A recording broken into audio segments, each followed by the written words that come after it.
La Universidad Nacional del Comahue se creó el 15 de junio de 1971 y en 1972 comenzaba el primer ciclo lectivo. De esta manera, se cumplía con las aspiraciones de Neuquén y Río Negro de contar con una institución académica de excelencia para atender los requerimientos de ambas provincias. O sea, Comahue llega a un espectro muy amplio de la población. Es no olvidar tampoco que es la primera universidad de la Patagonia. Es la que en 40 años ha atesorado un saber importante, y en eso uno puede hablar desde el afecto, desde el cariño, pero hablo desde lo objetivo. Si hay algo que la universidad logró en 40 años es un personal docente e investigador calificado. Los posgrados, los doctores son mucho más que al principio. Eran muy pocos doctores en la universidad, muy pocos con títulos de maestrías y especialización. En eso también los docentes se han puesto el hombro, y el personal no docente se va acomodando a las nuevas tecnologías, porque hoy en día hay que resolver muchas cosas de mano de la tecnología, que también es un cambio importante para cualquiera, inclusive para un profesor de mi época, que todo se hacía con lápiz y papel. Ese cambio también implica mucho esfuerzo, acomodamientos, que la universidad desde su origen surge desde la Universidad Provincial de Neuquén, más los institutos superiores de profesorado que estaban de Viedma, Roca, Bariloche y Cipolletti. Entonces, bueno, la sumatoria de esos antecedentes necesarios para formar una universidad fue el esfuerzo de las dos provincias con lo que se tenía para poder formar una universidad nacional. Desde ese esfuerzo solidario y generoso, que lo dice muy bien la ley de su creación, que surge descentralizada en el territorio, no tenemos que olvidar que esto responde a un momento histórico. Era un momento en que el desarrollismo era el modelo político-económico, donde se consideraba la educación como el motor del desarrollo regional, y en ese sentido reza muy claramente el articulado de su creación. Surge en función de las necesidades regionales.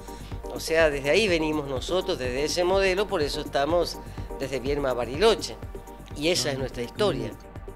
Teresa Vega es la primera rectora mujer formada en la región que tiene la universidad. Asumió interinamente en 2006 a propuesta del Consejo Directivo y fue electa nuevamente para el periodo 2010-2014.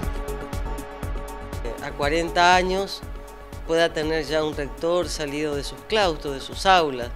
Yo creo que eso tiene una importancia, y tiene también, creo que, otras connotaciones, que es la pertenencia a una institución donde uno se formó, de donde uno bebió, y es la síntesis de lo que es uno hoy como docente, investigador o como funcionario.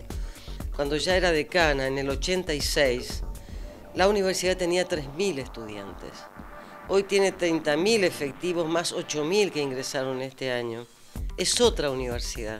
Es una universidad que está en camino a transformarse ¿no? Y estamos un poco en ese proceso.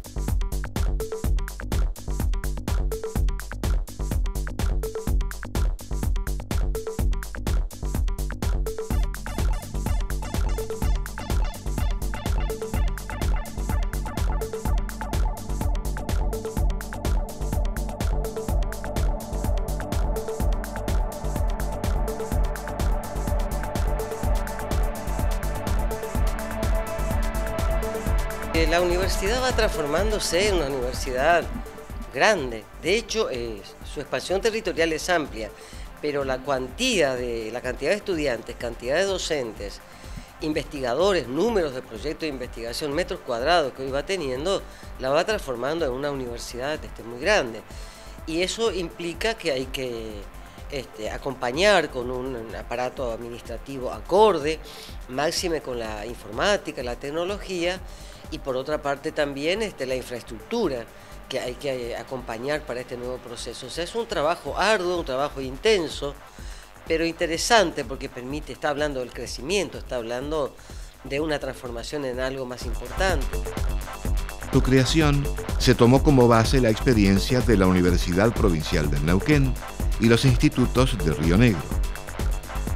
La universidad implicó una fuerte apuesta a la regionalización de la zona norte de la Patagonia, lo que generó el lógico debate sobre la ubicación del rectorado. Lo primero fue el Instituto del Profesorado Secundario, que había sido creado por el gobierno del señor Asmar, que había empezado a funcionar en forma media precaria, pero con muy buena acogida por el resto de la sociedad neuquina. Cuando asumió el gobierno por primera vez Felipe Zapac el 12 de octubre de 1963, traía consigo 3 o 4 obsesiones: la fábrica de cemento en Zapala y la creación de una universidad. Él la llamaba que la universidad tenía que ser de frontera, establecía un límite, el límite entre una época anterior y la época del Neuquén que él imaginaba. Eso fue una patriada, yo creo, y además una medida muy audaz, porque todo el mundo decía: ¿para qué van a crear una universidad en Neuquén? Si sale mucho más barato que mandemos a nuestros hijos a estudiar a Córdoba, a Buenos Aires, a Mendoza, o Rosario, o La Plata. Pero la transformación cultural que provocó la universidad no se hubiera jamás logrado si no se hubiera tomado esa medida en ese momento.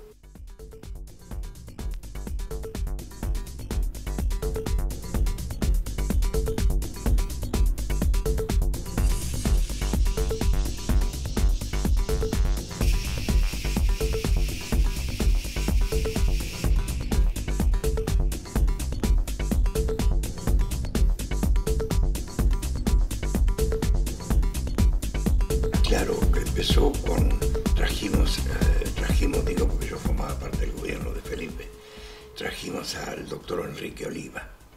El doctor Enrique Oliva había estado en la Universidad de Mendoza, tenía un largo historial de trabajo y de estudio y de conocimiento. Con él integramos un primer grupito con el ingeniero Toselo y con el mismo doctor Oliva. Empezamos a sentar las bases y don Felipe siguió adelante con su proyecto y creó por ley de la legislatura, con una partida de 10 millones de pesos en moneda nacional, la universidad. Al poco tiempo, después de un año, año y medio de estar funcionando en la mejor manera posible, trayendo profesores, etc., advirtió que con 10 millones de pesos no podíamos aguantar el cimbronazo de atender los requerimientos de la universidad. De modo que pensó en su nacionalización, que fue una universidad nacional. Y en aquel tiempo habían empezado a proliferar algunas universidades nacionales en distintos puntos del país. Con Río Negro estaba Requeijo en el gobierno, se organizó una reunión con el entonces ministro de Educación. Tuvimos la suerte de que el ministro de Educación había sido compañero mío de estudio en la pieza, en Bahía Blanca, que es el doctor Gustavo Malek, que después, cuando cesó como ministro de Educación, se fue a las Naciones Unidas como representante en la Naciones para la Educación y la Cultura, la UNESCO. La cuestión es que con el acceso que teníamos con el ministro empezamos a trabajar y al poco tiempo estaba aprobado el proyecto en un acto que hicimos en el Chocón.